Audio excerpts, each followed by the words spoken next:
Watu hawadharau kitu unachokifanya, watu wanamdharau mtu anayekifanya kile kitu.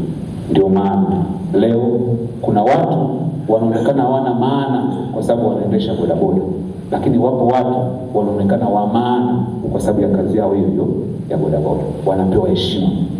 Kwa heshima haifuati kitu unachokifanya, heshima inafuata mtu ambaye anafanya kile kitu. Ndio maana kuna watu leo, kama nilivyosema, ukihitaji mtu wa aina fulani unamwaza mtu fulani aje afanye kwa sababu amejidhaminisha katika kile kitu anachokifanya. Mimi kule ninapotokea Mtwara, tunapanda nazi, miti ya minazi. Kati ya watu wanaodharauliwa ni watu ambao wanakaa sokoni na wamepanga nazi kuuza 500, 1000. Lakini leo Baharesa ana tui la nazi linatembea nchi nzima na tunamheshimu kwa biashara ya nazi. Leo kuna watu wanadhaulika kwa sababu wanauza maandazi, lakini Baharesa ana maandazi anayoyauza na bado hatujawahi kumdharau Baharesa kwa kuuza maandazi. Kwa nini?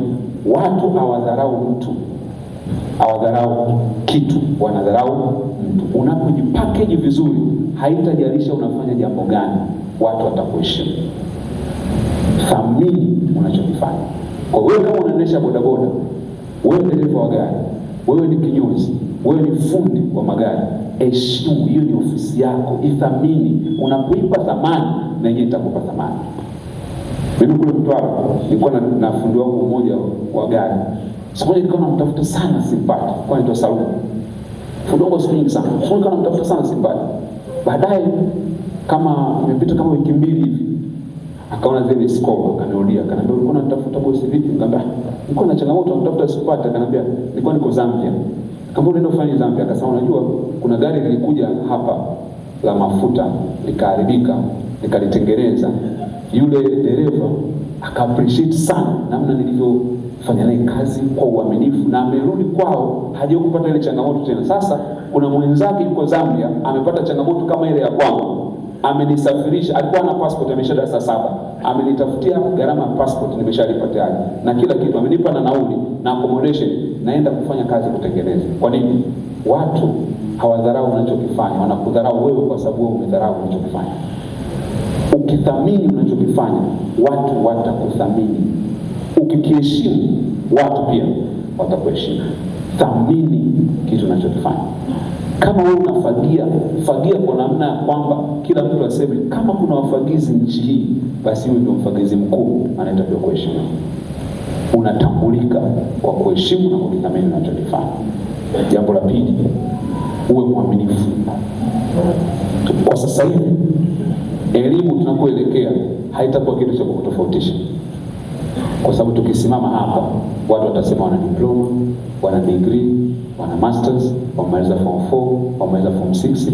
Sasa hivi na shule zinaendelea kujengwa, na maono ya mwaka 2050 kundi kubwa tunataka mpaka elimu ambayo ni 50 kwa maana ya foundation education ya nchi yetu. Tumeshapitisha sheria ni miaka 10.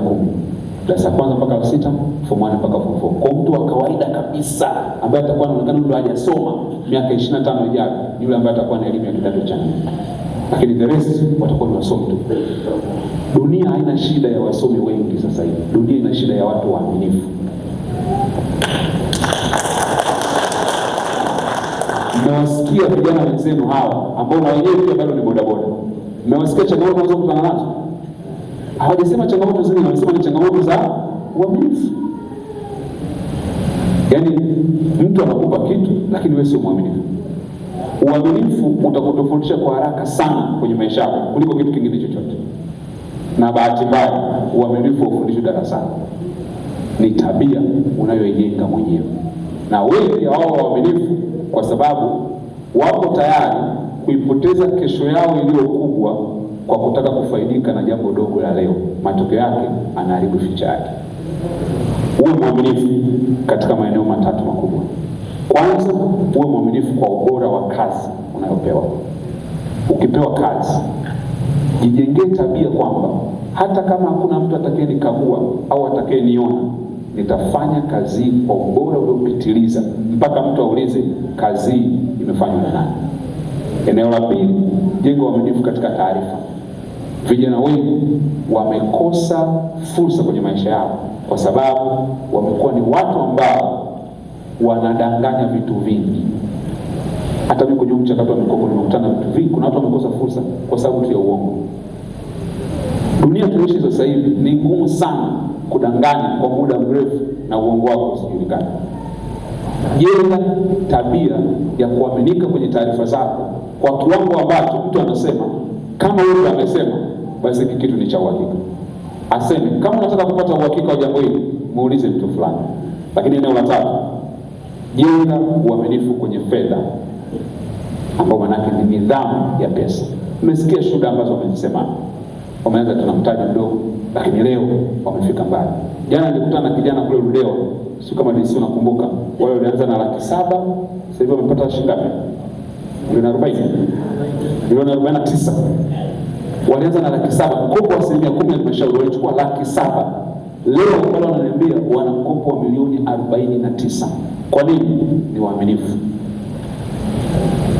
Unawapa, wanafanya, wanarejesha, wanafanya kama kawaida. Tulikuwa na kesi haya maeneo ya mipakani, unakuta unaenda kutoa bodaboda, mtu anahamisha, anavuka nazo. Mpaka sasa hivi lazima tufunge GPS, tuingie gharama ya ziada. Kwa nini? Watu sio waaminifu. Kijana akija ofisini pale ananililia waziri, mpaka unasema huyu kijana kwa kweli nimsaidie tu. Jichanganye. Nakwambia jichanganye. Machozi ni feki, apokee simu zako, haonekani tena, ni uongo kila siku. Usipokuwa mwaminifu huwezi kutoboa kwenye maisha. Hata kama unaonekana utakuwa umefanikiwa, itakuwa ni kama feni iliyozimwa. Feni ikizimwa haisimami hapo, inazunguka kidogo lakini inapunguza mwendo, mwisho wa siku ndio inatwaa. Kwa hiyo utaonekana bado umefanikiwa, lakini ni kama vile feni ambayo tayari imeshazima umeme.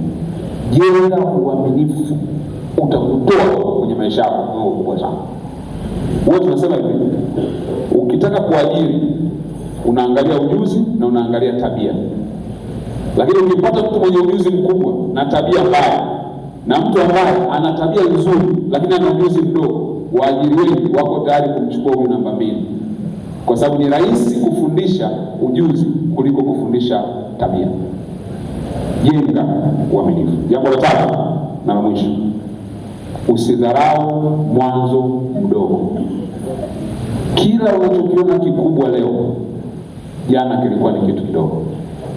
Kila unayemwona mtu mkubwa leo, jana alikuwa ni mtu mdogo na alikuwa ni mtu wa kawaida. Kila unachokipata kwenye mkono wako, unapokiangalia, unapopata nafasi ya kufanya moja, chukulia kama ni mbegu au mtaji kwa ajili ya kesho yako.